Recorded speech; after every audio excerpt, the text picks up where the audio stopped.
नमस्कार साथियों, कस्तूरी देवी कॉलेज की ऑनलाइन क्लासों में आपका हार्दिक स्वागत है। हम आज बीए सेकेंड ईयर के पेपर पॉलिटिकल साइंस का पेपर सेकेंड के संदर्भ में चर्चा करेंगे। उसमें हमारा टॉपिक है राज्यसभा। हमारा टॉपिक कौन सा है? राज्यसभा। इससे पूर्व की जो कक्षाएं हैं उसमें हमने पढ़ा है कि राष्ट्रपति, उपराष्ट्रपति व मौलिक अधिकार, इसके अलावा हमने अध्ययन किया है नीति निर्देशक तत्व, प्रधानमंत्री, मंत्रिपरिषद, उन सभी के बारे में हमने विस्तृत चर्चा की है। आज हम बात करेंगे संसद। संसद की हमने विशेषताएं और कार्यों के बारे में चर्चा कर चुके हैं। इसके अलावा हम उसकी सीमाओं के बारे में भी चर्चा कर चुके हैं। हमने इससे पूर्व संसद के सदन व संसद के अंगों के बारे में चर्चा की है कि संसद के 3 सदन, 2 सदन और 3 अंग होते हैं। अंग कौन कौन से होते हैं? राष्ट्रपति, राज्यसभा और लोकसभा, जबकि सदन राज्यसभा और लोकसभा। आज हम बात करेंगे उसी सदन में से किस सदन के बारे में? राज्यसभा के बारे में।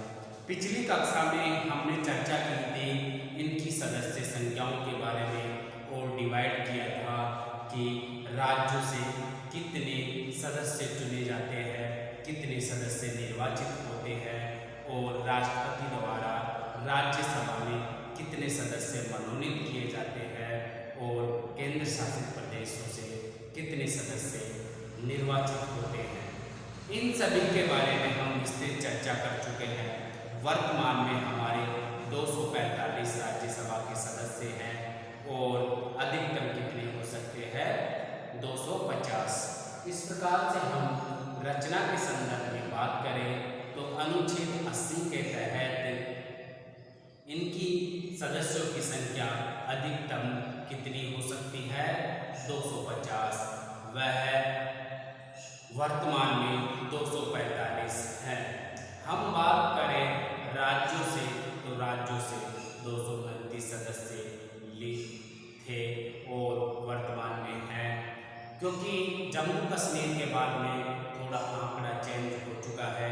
केंद्र शासित प्रदेशों की सीटें बढ़ चुकी है और जबकि राज्यों की सीटें कम हो चुकी है, क्योंकि जो जम्मू कश्मीर राज्य था उसे केंद्र शासित प्रदेश बना दिया गया, क्योंकि पहले जम्मू कश्मीर की 4 सीटें राज्य में आती थी।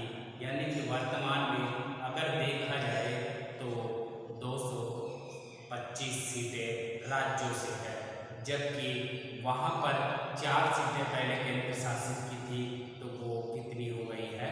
8 सीट, क्योंकि 3 सीट जम्मू कश्मीर की और 1 सीट लद्दाख की है।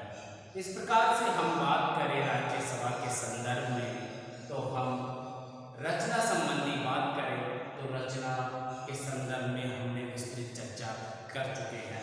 हम बात करेंगे आज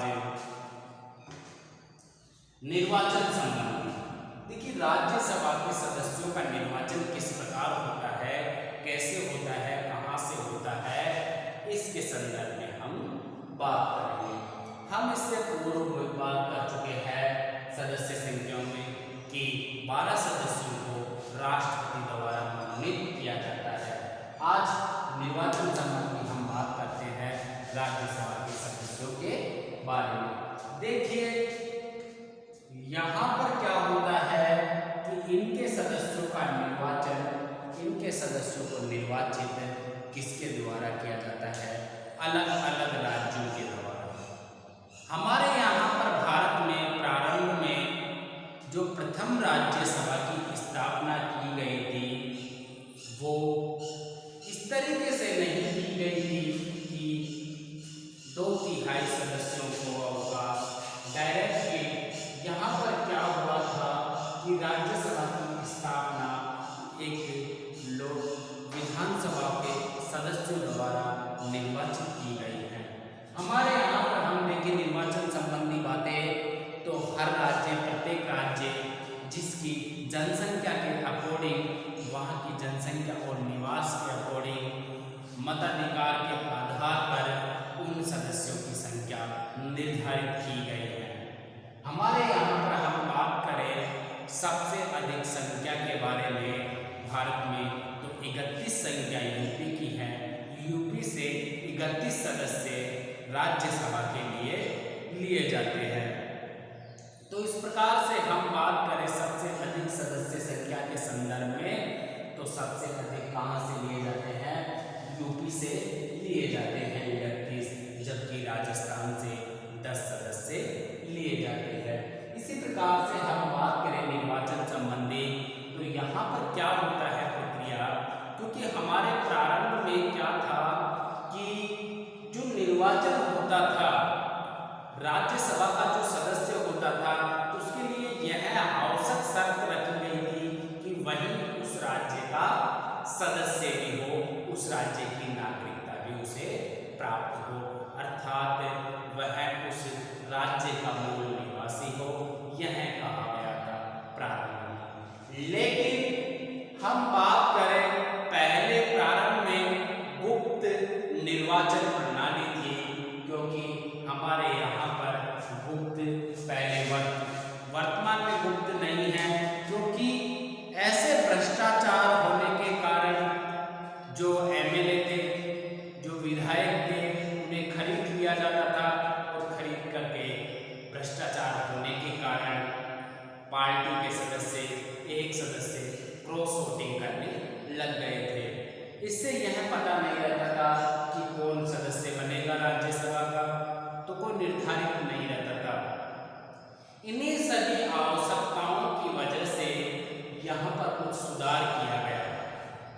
देखिए, यहाँ पर जो निर्वाचित सदस्य होते हैं विधानसभा के, उनके द्वारा निर्वाचित किए जाते हैं, लेकिन पहले गुप्त थे। वर्तमान में खुला निर्वाचन प्रणाली प्रारंभ की गई है। सबको उसके बारे में जानकारी होती है कि कौन किसको वोट कर रहा है। तो ये खुली प्रणाली हमारे चुनाव प्रणाली हमारे अपनाई गई है।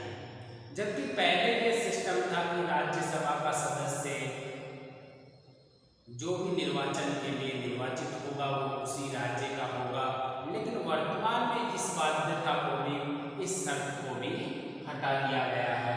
वर्तमान में ये कहा गया है कि वह किसी भी राज्य से हो, किसी भी राज्य से कोई भी व्यक्ति चुनाव लड़ सकता है राज्यसभा का, तो ये बाध्यता भी हमारी हट गई। तो हम निर्वाचन से संबंधित बात करें तो राज्यसभा के सदस्यों को निर्वाचित कौन करता है? विधानसभा के द्वारा। किस प्रकार होता है चुनाव? खुली मत प्रणाली के द्वारा, यानी कि खुली मत प्रणाली के द्वारा, ना कि गुप्त मत प्रणाली के द्वारा। यहाँ पर कोई भी किसी भी राज्य से क्या लड़ सकता है? चुनाव लड़ सकता है। ये क्या हुई हमारी निर्वाचन प्रणाली। देखिए, निर्वाचन प्रणाली के संदर्भ में हम बात करें तो राज्यसभा का सदस्य बनने के लिए यह आवश्यक नहीं है अब कि वह उसी राज्य का निवासी हो, क्योंकि कोई भी व्यक्ति कहीं से भी राज्यसभा का चुनाव लड़ सकता है। तो ये हुई हमारी निर्वाचन प्रणाली। देखिए, हम बात करें योग्यता के संदर्भ में कि राज्यसभा का चुनाव लड़ने के लिए क्या योग्यता होती है, क्या शर्तें रखना आवश्यक होती है। हम बात करें प्रथम योग्यता के संदर्भ में, तो प्रथम योग्यता होगी वह भारत का नागरिक होगा।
देखिए हम दूसरी शर्त के बारे में बात करें, वह 35 वर्ष का हो चुका हो या 35 वर्ष से ऊपर हो।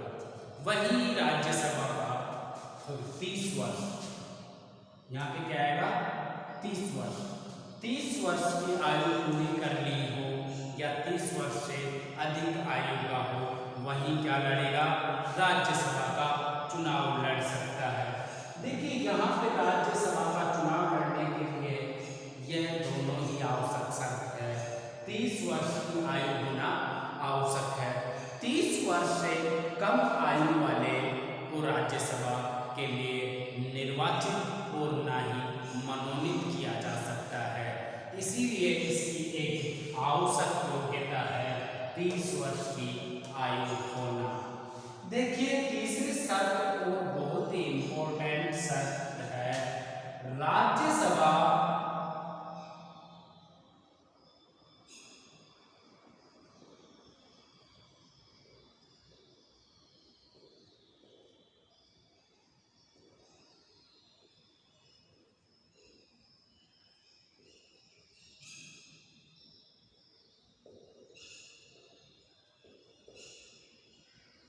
देखिए राज्यसभा के सदस्यों के समान योग्यता रखता हो, यानी कि उसकी योग्यता किस प्रकार की हो, राज्यसभा के सदस्य की योग्यता के समान, उसमें वह सभी योग्यता हो कि वह राज्यसभा का सदस्य बन सके।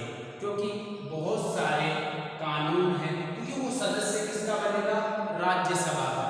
इसीलिए यह बहुत आवश्यक है कि वह उन सभी शर्तों का पालन करता हो जिनका राज्यसभा सदस्य बनने के लिए आवश्यक है।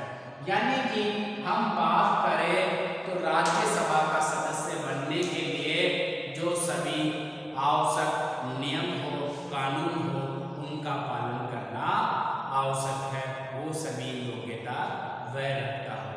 इसके अलावा हम बात करें तो वो पागल ना हो, दिवालिया घोषित ना हो कोर्ट के द्वारा, और ना ही ऐसा कोई व्यक्ति हो जो देशद्रोही हो। ऐसे व्यक्ति को राज्यसभा का सदस्य नहीं चुना जा सकता। यह सभी क्या है, योग्यता है राज्यसभा के सदस्य से संबंधित। हम बात करें इसके पदाधिकारियों के संदर्भ में, तो इसके दो, वैसे तो बहुत सारे प्रमुख पदाधिकारी होते हैं, लेकिन अगर प्रमुख पदाधिकारियों के संदर्भ में हम बात करें तो एक होगा सभापति और एक होगा उपसभापति। देखिए यहाँ पर जो सभापति होता है राज्यसभा का, वह इसका सदस्य नहीं होता राज्यसभा का।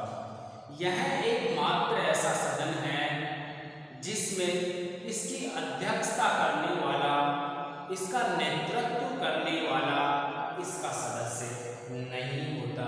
यानी कि सभापति राज्यसभा का क्या नहीं होता, सदस्य नहीं होता। जबकि क्या होता है, इसका अध्यक्ष होता है, इसका सभापति होता है। देखिए सभापति कौन होगा, इसके संदर्भ में हम बात करें तो इसका पदेन सभापति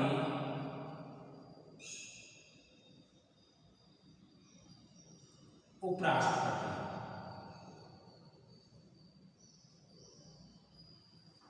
इसका जो पदेन सभापति होगा वो कौन होगा, उपराष्ट्रपति। देखिए यहाँ पर उपराष्ट्रपति जो पदाधिकारी होता है, जो सभापति होता है, उसका प्रमुख कार्य क्या होता है, इसका सदन का नेतृत्व करना, सदन की अध्यक्षता करना। इसीलिए यहाँ पर प्रथम पदाधिकारी की बात करें तो सबसे मोस्ट कौन है, सभापति। देखिए यहाँ पर जो उपराष्ट्रपति है उसको उपराष्ट्रपति के रूप में वेतन नहीं मिलता। मैंने आपको उपराष्ट्रपति में पढ़ाया था कि उपराष्ट्रपति को 4 लाख रुपए वेतन मिलते हैं, लेकिन ये जो 4 लाख रुपए मिलते हैं वो उपराष्ट्रपति के तौर पे नहीं मिलते। ये 4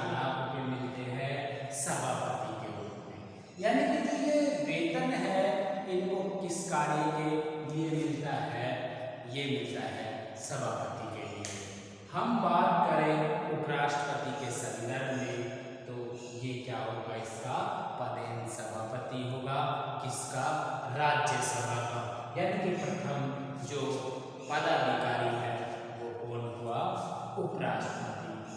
हम बात करें द्वितीय पदाधिकारी के बारे में तो द्वितीय होगा उपसभापति।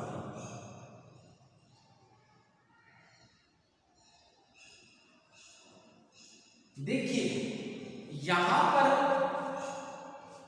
थोड़ा कार्यकाल में भी डिफरेंस है। हम बात करें जो उपराष्ट्रपति होता है उसका कार्यकाल सामान्यतः कितने वर्ष का होता है, 5 वर्ष का।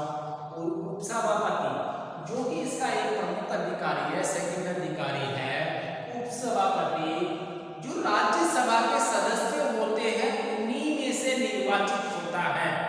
जो राज्यसभा के सदस्य होते हैं उन्हीं में क्या होता है, उन्हीं में से निर्वाचित व्यक्ति को उपसभापति बनाया जाता है।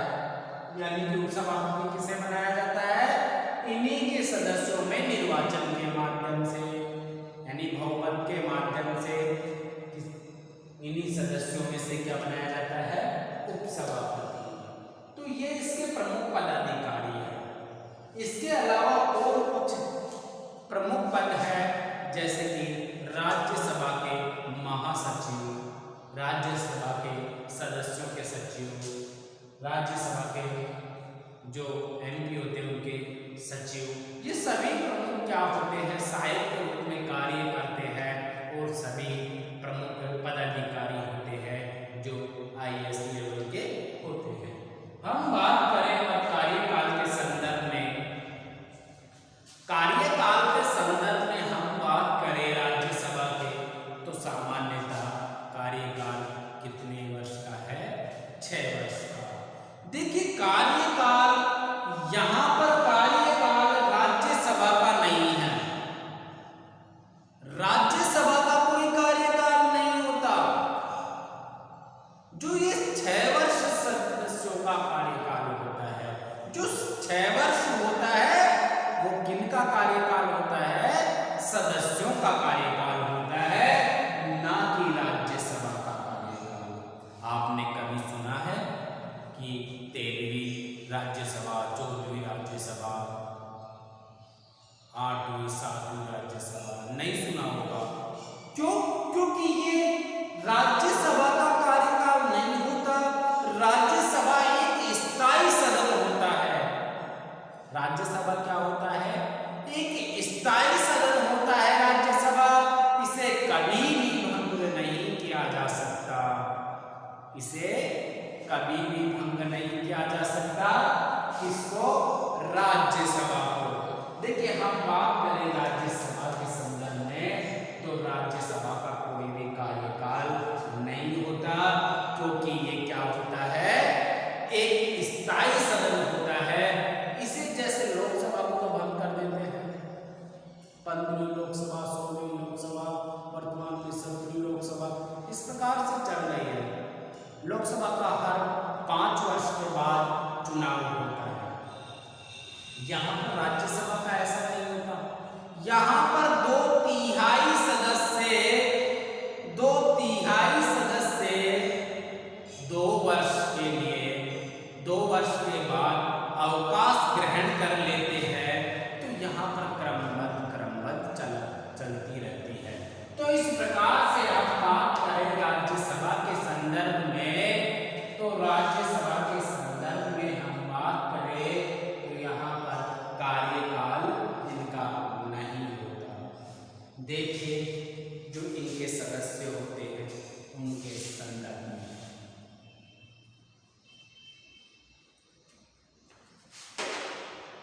जो 1/3 सदस्य होते हैं, प्रत्येक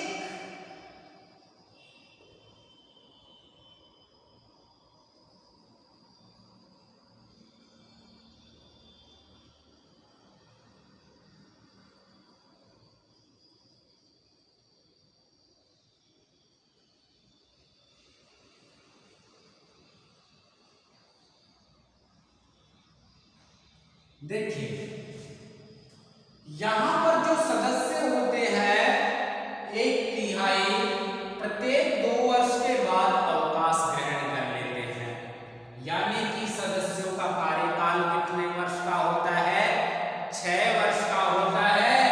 लेकिन जो राज्यसभा होती है उसका कोई भी कार्यकाल नहीं होता, वो क्या होती है? एक स्थायी सदन। लेकिन सदस्यों का कार्यकाल कितने वर्ष का होता है? 6 वर्ष का। लेकिन 1/3 सदस्य प्रत्येक 2 वर्ष बाद अवकाश ग्रहण कर लेते हैं। इस प्रकार से हमने राज्यसभा व उसके सदस्यों के कार्यकाल के बारे में चर्चा की। देखिए हम बात करें गणतंत्र की या कोरम व्यवस्था की, यानी कि कितनी आवश्यकता होती है सदन का संचालन करने के लिए, सदन की कार्यवाही प्रारंभ करने के लिए कितनी आवश्यकता होती है, उसके संदर्भ में हम बात करें गणपूर्ति के संदर्भ में। तो राज्यसभा की गणपूर्ति के लिए कुल सदस्यों का 1/10 होना आवश्यक है। 1/10 सदस्य होना आवश्यक है, यानी जो कुल सदस्य है उनका 1/10 सदस्य आवश्यक है, तभी राज्यसभा की कार्रवाई प्रारंभ की जाएगी, वरना इन सदस्यों के बिना कार्रवाई प्रारंभ नहीं की जा सकती। इसीलिए हम बात करते हैं कोरम व्यवस्था कितने सदस्यों के द्वारा होती है? 1/10, यानी कि कुल सदस्यों का 1/10 सदस्यों पर क्या किया जाता है? कोरम व्यवस्था। इसी प्रकार से हमने बात किया राज्यसभा में रचना सदस्यों के बारे में, निर्वाचन के बारे में, योग्यता के संदर्भ में, पदाधिकारियों के संदर्भ में, कार्यकाल के संदर्भ में, गणपूर्ति के संदर्भ में। यह हमारा जो सदन है उसे किस नाम से जाना जाता है? देखिए ये जो हमारा सदन है राज्यसभा, उसे उच्च सदन के नाम से जाना जाता है। किस नाम से जाना जाता है? उच्च सदन से। बहुत सारे विचारक इसे वृद्ध सदन भी कहते हैं। वृद्ध सदन इसीलिए कहते हैं राज्यसभा को क्योंकि इसमें अनुभवी व्यक्ति आते हैं अधिकांशतया, जो चुनाव में जीत नहीं पाते, लेकिन उनके पास बहुत अनुभव रहता है, यानी बहुत सारा अनुभव रहता है, जिसके द्वारा वह सरकार की मदद कर सके। अगर देखा जाए विचारकों का मानना है कि अधिकांशतया लोगों ने इसे वृद्ध सदन कहा। आपने भी देखा और सुना होगा कि राज्यसभा में जो सदस्य हैं अधिकांशतया सभी वृद्ध होते हैं, क्योंकि उनमें अनुभव की कमी नहीं होती, वो अनुभवी होते हैं और वह सरकार को चलाने में, सत्ता को चलाने में आसान करते हैं और विपक्ष की भी महत्वपूर्ण भूमिका निभाते हैं, क्योंकि उनके पास जो अनुभव होता है उसका उपयोग यहाँ पर राज्यसभा में करते हैं। हम बात करें राज्यसभा के संदर्भ में, यह क्या होता है? एक उच्च सदन। उच्च सदन के अलावा इसे द्वितीय सदन भी कहा जाता है। द्वितीय सदन के अलावा इसे वृद्ध सदन भी कहा जाता है। वृद्ध सदन के अलावा इसे राज्यसभा भी कहा जाता है। देखिए हमारे यहाँ पर इसे राज्यसभा कहा जाता है, जबकि ब्रिटेन में इसे लॉर्ड सभा कहा जाता है। हम बात करें तो राज्यसभा के संदर्भ में हमने बात किया सदस्यों की संख्या अधिकतम कितनी होती है। थोड़ा हम फास्ट देख लेते हैं इम्पोर्टेंट पॉइंटों को कि किस प्रकार से हमने आज क्या क्या इनके बारे में पढ़ा। देखिए रचना के संदर्भ में हम बात करें तो रचना के संदर्भ में अधिकतम कितनी सदस्य संख्या हो सकती है? 250, जबकि वर्तमान में कितनी संख्या है? 245। ये सदस्य संख्या हो गई। बात करें हम निर्वाचन के संदर्भ में तो 12 सदस्य राष्ट्रपति द्वारा मनोनीत किए जाते हैं। किस क्षेत्र से होते हैं वो? कला, साहित्य, संस्कृति, उन्हीं क्षेत्र, विज्ञान वगैरह इन्हीं क्षेत्रों से 12 सदस्यों को मनोनीत किया जाता है। 6 सदस्यों को किसके द्वारा निर्वाचित किया जाता है? विधानसभा की जो सदस्य होते हैं उनके द्वारा निर्वाचित किया जाता है। किस प्रणाली से किया जाता है? खुली प्रणाली से किया जाता है। हम बात करें योग्यता के संदर्भ में तो वह 30 वर्ष की आयु पूरी कर लिया हो और भारत का नागरिक हो, पागल ना हो, दिवालिया ना हो, वह राज्यसभा के सदस्य बनने के लिए जो योग्यता होती है वो सभी रखता हो। हम बात करें पदाधिकारियों के बारे में तो प्रथम पदाधिकारी कौन था? उपराष्ट्रपति, जो कि इसका पदेन सभापति होता है, जो पदेन सभापति होता है, लेकिन सदन का क्या नहीं होता? सदस्य नहीं होता। हम द्वितीय के बारे में बात करें तो उपसभापति, जो कि क्या होता है? इसका प्रमुख पदाधिकारी होता है। इन्हीं सदस्यों में से चुना जाता है, जिसका कार्यकाल कितना होता है? उपसभापति का 6 वर्ष का, जबकि सभापति का कार्यकाल कितने वर्ष का होता है? 5 वर्ष का। हम बात करें कार्यकाल के संदर्भ में तो राज्यसभा का कोई कार्यकाल नहीं होता, वह एक स्थायी सदन होता है, उसे भंग नहीं किया जा सकता। उसके सदस्यों का कार्यकाल 6 वर्ष का होता है, जबकि 1/3 सदस्यों को 2 वर्ष बाद अवकाश ग्रहण प्राप्त कर लेते हैं। हम बात करें गणपूर्ति के संदर्भ में, कोरम की व्यवस्था के संदर्भ में, सत्र प्रारंभ करने के संबंध में तो 1/10 सदस्यों का होना अति आवश्यक है। इस प्रकार से हमने आज राज्यसभा की कंप्लीट संरचना के बारे में पढ़ा और अब आगे हम नेक्स्ट पढ़ेंगे इनके कार्य व शक्तियों के संदर्भ में, यानी विधेय संबंधी कौन से कार्य हैं, संविधान संशोधन की शक्ति कौन सी है, वित्तीय शक्ति कौन सी है, कार्यपालिका संबंधी महाभियोग की शक्ति, निर्वाचन संबंधी कार्य, उपराष्ट्रपति को हटाने संबंधी शक्ति, अनुच्छेद 312 और 349 के विशेष संदर्भ में अगली क्लास में हम बात करेंगे। इसी प्रकार से हमारी क्लास बार बार आती रहेगी और आप देखते रहिए, शेयर करते रहिए, लाइक करते रहिए और सब्सक्राइब करते रहिए। ठीक है, नमस्कार, धन्यवाद।